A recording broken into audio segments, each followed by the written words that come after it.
பாரனைத்தும் பொய்யெனவே பட்டினத்து பிள்ளை போல் யாரும் துரத்தல் அரிது அரிது என்றார் தாயுமானவர். நாம் அந்த பட்டினத்து அடிகளை சற்று சிந்திப்போம். வடநாட்டிலே கௌதம புத்தரை தெரியாதவர்கள் யாரும் இல்லர். தற்பொழுது உலகம் முழுதும் பௌத்த மதம் பரவியுள்ளது. அவரை போலவே ஒரு பெரிய தனவந்தர் வீட்டில் பிள்ளையாக பிறந்து அவரை போலவே அவரை விட மிக கடினமான வகையிலே துறவரம் பூண்ட பட்டினத்து அடிகளை பற்றி அவ்வளவாக மக்கள் சிந்திப்பது கிடையாது என்பது ஒரு வருத்தத்திற்குரிய நிகழ்வு என்றுதான் சொல்ல வேண்டும். காரணம், அவர் தமிழ்நாட்டை சேர்ந்தவர் என்பதாலா உலகம் அறியாததாலா என்று தெரியவில்லை. பட்டினத்து அடிகள் அவர் தன் தகப்பனார் சிவநேய செட்டியார், தாய் ஞானகாலை அம்மையார். இவர்கள் குபேரனை போல செல்வம் படைத்தவர்கள் என்று சொல்ல முடியாது. குபேரனை விட செல்வம் பொருந்தியவர்கள். குபேரனே அவாவுறும் அளவுக்கு செல்வம் படைத்தவர்கள் இவர்கள். ஒரு நாள் இந்த பல்லவனீஸ்வரம் அந்த பக்கத்தில், அதுதான் நம்முடைய பட்டினத்தார் பிறந்த ஊர். அந்த பல்லவனீஸ்வரம் பச்சை மேனியர் பிச்சை கொள்வார், பட்டினத்துறை பல்லவனீஸ்வரம் இச்சை கொண்டு குடி புகுந்தாரே என்று அவர் சிவபெருமான் இச்சையால் அந்த ஊரிலே வந்து குடி புகுந்தார் என்று கூறுவார்கள். அந்த ஊரிலே பிறந்தவர்தான் நம்முடைய பட்டினத்தார் என்கின்ற திருவெண்காடர் மற்றும் ஸ்வேதாரேஸ்வரர் என்று பெயர். அதாவது திருவெண்காட்டில் வாழும் இறைவனுக்கு ஸ்வேதாரண்யேஸ்வரர் என்று பெயர். அதையே தமிழிலே மொழிபெயர்த்தால் திருவெண்காடர் என்று ஆகும். இறைவன் அருளால் வெகு நாட்களாக குழந்தை இல்லாமல் நம்முடைய திருவெண்காட்டு இறைவன் அருளால் பிறந்தவர் ஆதலால் இவருக்கு திருவெண்காடர் என்று அவருடைய தந்தை சிவநேயர் பெயரை வைத்து மிகச் சிறப்பாக அழைத்து வளர்த்து வந்தார். இவர்கள் குடி பிறப்பை பார்த்தால் மிக மிக அருமையான ஒரு குடி. அதாவது ஒரு நாள் மன்னவன் அந்த பக்கத்தில் சென்று கொண்டிருந்தான். அங்கே வீடுகள் அனைத்தும் வெள்ளி கதவுகளால் ஆனது. முன்னால் இருக்கும் வாயில் அனைத்தும் முத்துக்களால் ஆனது. இதை பார்த்தவுடன் மன்னவனுக்கு ஒரே வியப்பு. பக்கத்தில் இருந்த அமைச்சரிடம் கேட்டான், இது என்ன அனைவரது வீட்டிலும் வெள்ளிக்கதவு இருக்கிறதே என்று கேட்டான்.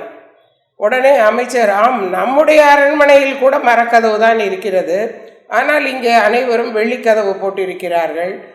மன்னனை விட மிக உயர்ந்தவர்கள் என்று காட்டுகிறார்களோ என்று கூறினார். உடனே மன்னவன் ஒரு ஆணை பிறப்பித்து விட்டான், இனிமேல் யாரும் வெள்ளிக்கதவை போடக்கூடாது என்று போட்டுவிட்டான். மறுநாள் திரும்ப மன்னன் வந்தான். அனைவருடைய வீட்டிலும் தங்க கதவு போடப்பட்டிருந்தது. மன்னனுக்கு பெரும் கோபம் வந்துவிட்டது. முன்னால் இருந்த வாயிலில் இருந்த முத்துப்பந்தலை பித்து போட்டான். மறுநாள் திரும்ப செல்லும் பொழுது அந்த முத்துப்பந்தலுக்கு பதிலாக வைரமணி கற்களை கொண்டு பந்தல் அமைத்திருந்தார்கள். இவ்வளவு செல்வ செழிப்பு உடையவர்கள் நம்முடைய இந்த சிவநேசன் செட்டியார் குலத்தவர்கள். இதில் ஒரு கர்ண பரம்பரை கதை ஒன்று உண்டு. சிவபெருமானின் தோழர்கள் இருவர். ஒருவர் சுந்தரர், அனைவரும் அறிந்தது, தம்பிரான் தோழர். மற்றொருவர் குபேரன். இந்த குபேரனை அழைத்து கொண்டு இந்த காவிரிப்பூம்பட்டினம் அந்த பகுதியில் வந்து கொண்டிருந்த பொழுது அந்த குபேரனுக்கு அந்த செல்வத்தை பார்த்து சிறிது அவா வந்ததாம். எப்பொழுதுமே மேல் இருப்பவர்களுக்கு அவா வந்தால் கீழே வந்து பிறக்க வேண்டியது தானே. அவர்தான் பட்டினத்து அடிகளாக பிறந்தார் என்பார்கள். இந்த பட்டினத்து அடிகள் என்ற திருவெண்காடர் வளர்ந்து வந்தார். இவருக்கு பருவம் வந்தவுடன் சிவகலை என்ற பெண்மணியை மணம் முடித்து வைத்தார்கள். ஆனால் இந்த தம்பதிகளுக்கு, திருவெண்காடர் சிவகலை சிவகலை தம்பதிகளுக்கு குழந்தை மகப்பேறு இல்லை. ஆகவே அவர்கள் மனம் வருந்தி சிவனிடம் முறையிட்டார்கள். இவருக்கு திருவிடை மருதூர் பக்கத்தில் வந்து குழந்தையை அந்தணரிடமிருந்து பெற்று செல் என்று ஒரு ஆணை கேட்டது. அவ்வாறே இவர் திருவிடை மருதூருக்கு சென்று சேர்ந்தார். திருவிடை மருதூரில் இருந்த அந்தணர் கனவிலே இறைவன் தோன்றி, இவ்வாறாக திருவெண்காடர் வருவார், அவருக்கு நான் மருத மரத்தடியிலே குழந்தை போல் இருக்கிறேன், அந்த குழந்தையை எடுத்து அவர்களிடம் கொடுத்து அதற்கு பதிலாக பொன்னை தங்கத்தை நீ பெற்றுக்கொள் என்று கூறினார். நம்முடைய திருவெண்காடரும் வந்து அந்த திருவிடை மருதூரில் அந்தணரிடம் அந்த குழந்தைக்கு ஈடாக தங்க கட்டிகளை கொடுத்து அந்த குழந்தையை மகவாக ஏற்றுக்கொண்டு ஊர் திரும்பினார். மிக செல்வ வளத்துடன் வளர்த்து வந்தார் தன்னுடைய பிள்ளையை. அவரும் 15 வயது ஆனது. தானும் தன்னுடைய குலத்தொழிலான வாணிபத்தை செய்ய எண்ணினார். உடனே தந்தையிடம் விடை பெற்று கொண்டு வாணிபத்திற்கு சென்றார் சில நண்பர்களுடன். அவர்கள் செல்லும் பொழுது ஒன்றும் பிரச்சனை இல்லை. திரும்பும் பொழுது கடல் மிக கொந்தளித்து மற்ற நண்பர்கள் கொண்டு வந்த பொருட்கள் அனைத்தும் கடலிலே சில சென்று விட்டன. ஆனால் அவர்கள் அனைவரும் வியப்படைந்தது என்ன என்றால், இந்த மருதவாணன், அதாவது திருவெண்காடரின் மகன்மை பெற்ற குழந்தை, இவர் எடுத்து வந்தது என்னவென்றால் எருமூட்டை என்றும் வரட்டி மற்றும் நெல்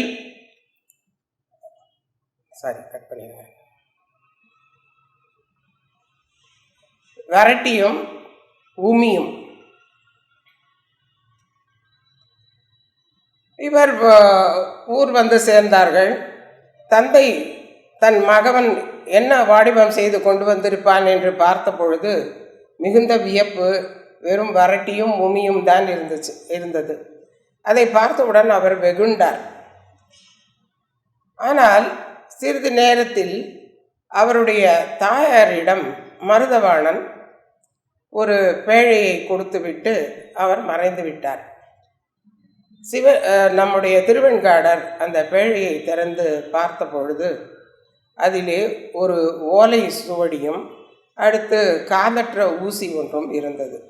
அந்த ஓலை சுவடியிலே காதற்ற ஊசியும் வராதுகான் கடைவழிக்கே என்று எழுதப்பட்டிருந்தது. இதனை படித்தவுடன் திருவெண்காடர் தன்னுடைய ஆடம்பரம் அனைத்தையும் துறந்தார். அறையிலே ஒரு வேட்டியை மட்டும் கட்டிக்கொண்டு துறவரத்தில் ஈடுபட சென்று விட்டார். தன்னுடைய பொருட்கள் அனைத்தையும் தன்னுடைய கணக்கு பிள்ளையான சேந்தனாரிடம் கொடுத்து ஏழைகளுக்கு பங்கிட்டு கொடுத்து விடு என்று சொல்லிவிட்டு அவர் சென்று விட்டார். செல்லும் பொழுது தன்னுடைய தாயாரை பார்க்கிறார். தாயாரும் ஆவலுடன் மகனை பார்க்கிறார். ஏனென்றால் தனக்கு இறுதி கடன் செய்வதற்கான ஒரு பிள்ளை இப்படி துறவரம் பூண்டு செல்கிறானே என்று எண்ணினாரோ என்னவோ அந்த அம்மையார். உடனே அவர் கருத்தறிந்த பட்டினத்தார் அவரை பார்த்து, நீ அம்மா கலங்காதே, உன்னுடைய இறுதி நாளில் நான் வந்து உனக்கு செய்ய வேண்டிய இறுதி காரியத்தை, ஒரு மகனாக ஆற்றக்கூடிய கடன்களை நான் செய்வேன் என்று கூறிவிட்டு அவர் சென்று விட்டார். அதே ஊரிலே சென்று ஒவ்வொரு வீடாக இறந்து உண்டு, அதாவது யாசகம் கேட்டு உண்டார். அவ்வாறு ஒரு நாள் செல்லும் பொழுது அவருடைய தமக்கையார் வீட்டிற்கு சென்றார். தமக்கையார் இந்த துறவர கோலத்தையும் இந்த ஆண்டி கோலத்தை பார்த்த உடனேயே அவருக்கு மிகுந்த கோபம் உண்டாயிற்று. உடனே இரு என்று ஒரு ஆப்பத்தை சுட்டு கொண்டு வந்து அவரிடம் கொடுத்தார். அந்த ஆப்பத்திலே விஷத்தை இட்டு கொடுத்திருந்தார். உடனே நம்முடைய பட்டினத்து அடிகள் தெரிந்து கொண்டார், இது விஷம் இட்ட அப்பம் என்று.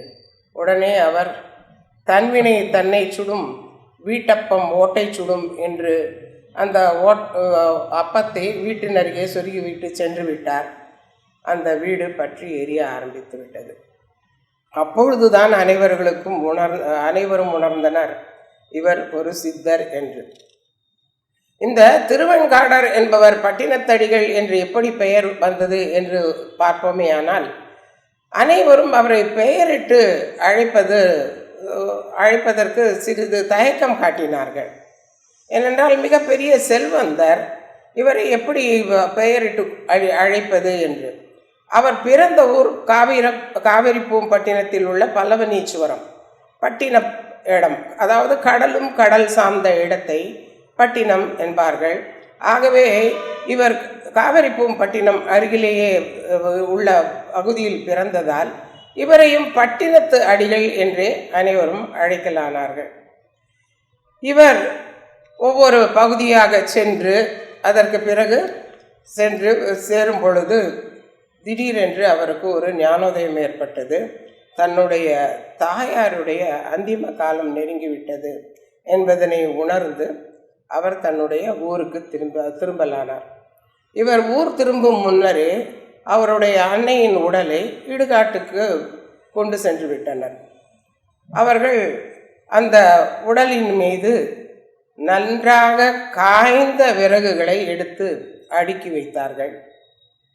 தீ மூட்ட செல்லுவதற்கு முன் நம்முடைய பட்டினத்தடிகள் அந்த இடத்திற்கு சென்றார். ஐயோ, என்னுடைய தாயாரின் உடலில் 5 மாதங்கள் பெற்ற என்னை சுமந்து பெற்ற அன்னைக்கு இந்த காய்ந்த விறகு எதற்கு என்று அதனை அனைத்தையும் எடுத்துவிட்டு வாழை மட்டையையும் வாழை தண்டையும் வைத்து அதன் மீது உடலை வைத்து ஒரு 10 பாடல்கள் பாடினார். ஒவ்வொன்றிலும் அந்த அன்னை எவ்வாறெல்லாம் தன்னை சுமந்து பெற்று வளர்த்து வந்த நிலைமையை உருக்க பாடும் அந்த பாடல்கள் அனைவரது கண்களிலும் கண்ணீர் வரவழைக்கக்கூடிய பாடல்கள். இவ்வாறு அந்த பாடல்களின் இறுதியிலே அவர் முன்னம் இட்ட தீ முப்புறத்திலே, பின்னை இட்ட தீ தென் இலங்கையிலே, அன்னை இட்ட தீ அடிவயிற்றிலே, யானும் இட்ட தீ மூழ்கவே என்று பாடினார். உடனே பச்சை வாழை மட்டை தீப்பிடித்து எரிய ஆரம்பித்து விட்டது. ஆகவே அன்னைக்கு கொடுத்த வாக்கினை காப்பாற்றி அன்னைக்கு செய்ய வேண்டிய இறுதி கடன்களை செய்துவிட்டு அவர் பிறகு தன்னுடைய தல யாத்திரையை தொடங்கினார். ஒவ்வொரு ஊராக திருவிடைமருதூர், காஞ்சி ஆகிய பகுதிகளுக்கெல்லாம் சென்றார். ஒரு காலத்திலே உஜ்ஜயினி வடநாட்டில் உள்ளதல்ல, தென்னாட்டில் உள்ள ஒரு பட்டினம் என்பார்கள். அந்த இடத்திலே பத்ரகிரியார் என்ற ஒரு மன்னர் ஆண்டு வந்தார். பத்ரகிரி சிறந்த மன்னன். அந்த மன்னனுடைய கருவூலத்தில் இருந்த பொருட்களை எல்லாம் திருடர்கள் ஒரு நாள் திருடிவிட்டார்கள்.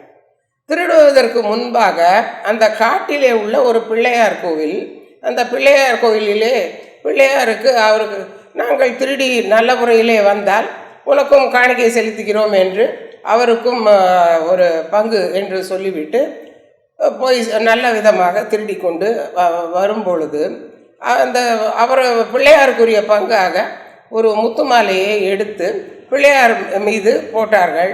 நம்முடைய பட்டினத்து அடிகள் பிள்ளையாருக்கு பின்பக்கம் தவத்திலே ஆழ்ந்திருந்தார். ஆனால் திருடர்கள் அதை கவனிக்கவில்லை. இவர்கள் எரிந்தது பட்டினத்து அடிகள் அவருடைய கழுத்திலே போய் விழுந்தது. மன்னனுக்கு தன் கருவூலம் கொள்ளையடிக்கப்பட்டது தெரிந்தவுடனே ஆட்களை அனுப்பினான். அனைவரும் வந்து பார்த்த பொழுது அந்த ஒரு அரண்மனையிலே இருந்த முத்து மாலை நம்முடைய பட்டினத்து அடிகளுடைய கழுத்திலே இருந்தது. ஆகவே இவர்தான் திருடி இருக்க வேண்டும் என்று நிச்சயித்து அவரை கழு ஏற்றினார்கள். கழு என்பது பின்னால் ஒரு கத்தி முனை போல இருக்கும். அதனை உள்ளே செலுத்தி இரண்டாக பிளப்பது.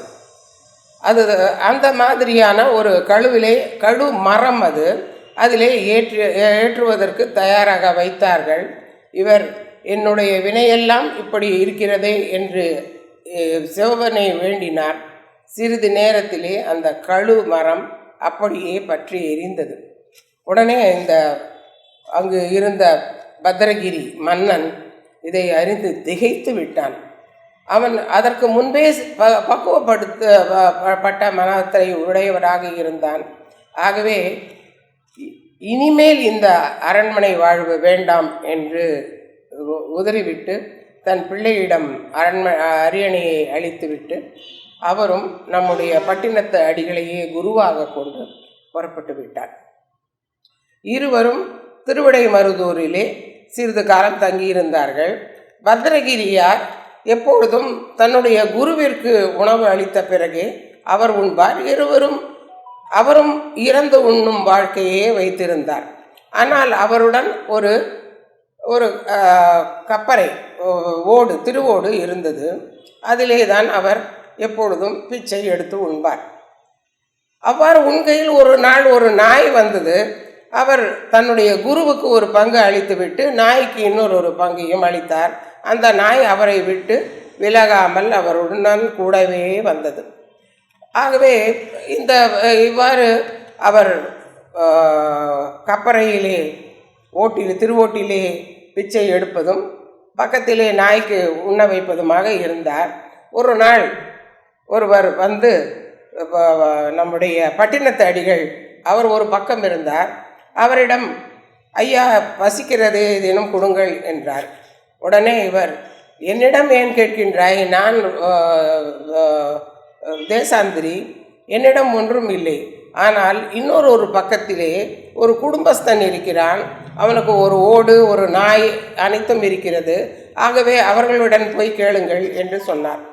உடனே அவர் இதை அறிந்த பத்ரகிரியார் ஒரு ஓடும் ஒரு நாயுமே நம்மை சம்சாரியாக்குகிறது என்றால் இது தேவையில்லை என்று அந்த ஓட்டை எடுத்து விசிறி அடித்தார். அது அந்த நாயின் மீது பட்டு நாய் இறந்தது. நாய் பின்னாளிலே காசிராஜனுடைய மகளாக போய் பிறந்தது. மகளாக பிறந்து பிறகு வளர்ந்து திருமண பருவம் எய்திய பிறகு வேறு யாரையும் மணக்க மாட்டேன், இந்த பத்ரகிரியாரை தான் மணப்பேன் என்று அவர் வந்துவிட்டார். காரணம் என்ன என்றால் அதற்கு முன் பத்ரகிரியாருடைய மனைவியாக இருந்தவர்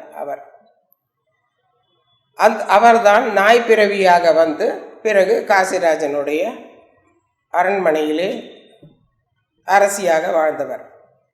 அவர் வந்து பத்ரகிரியாரிடம் தன்னை மணப்பதாக கூறியவுடன் பத்ரகிரியாருக்கு ஒன்றுமே புரியவில்லை.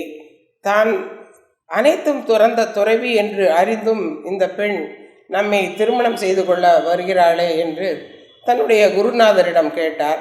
குருநாதர் ஆகிய நம்முடைய பட்டினத்து அடிகள் உடனடியாக இருவருக்கும் முக்தி அளித்து இறைவனுடன் சேர வைத்து விட்டார். ஆகவே பத்ரகிரியார் இவருக்கு முன்பாகவே கைலாயத்திற்கு சென்று விட்டார், அவருடைய மனைவி சகிதமாக. அதுக்கு அடுத்து நம்முடைய பட்டினத்து அடிகள் ஒவ்வொரு இடமாக வருகிறார். தனக்கு ஏன் இன்னும் முக்தி கிடைக்கவில்லை என்று அவர் நினைக்கின்றார். அப்பொழுது இறைவன் சொல்கிறார், பேய்கரும்பின் நுனிக்கரும்பை சுவை, அது எப்பொழுது தித்திக்கிறதோ அப்பொழுது உனக்கு முக்தி கிடைக்கும் என்று சொல்கிறார். பேய்கரும்பு என்பது மிக மிக கசப்பான ஒன்று. அது ஆகவே எங்கெங்கே பேய்கரும்பு இருக்கிறதோ அங்கே அந்த ஊரில் எல்லாம் போய் சுவைத்து பார்க்கிறார், அது கசக்கிறது. இறுதியாக அவர் திருவொற்றியூர் வருகிறார். திருவொற்றியூரிலே வந்த பொழுது அங்கேயும் பேய்க்கரும்பு உள்ளது. பேய்க்கரும்பை சுவைத்து பார்க்கிறார், இனிக்கிறது. ஆகவே நமக்கு இங்குதான் முக்தி என்று தீர்மானம் செய்துவிட்டார். அவர் அப்பொழுது அங்கே வந்த கடற்கரை பகுதி, அது திருவொற்றியூர். திருவொற்றியூரிலே சில குழந்தைகள் விளையாடி கொண்டிருந்தார்கள்.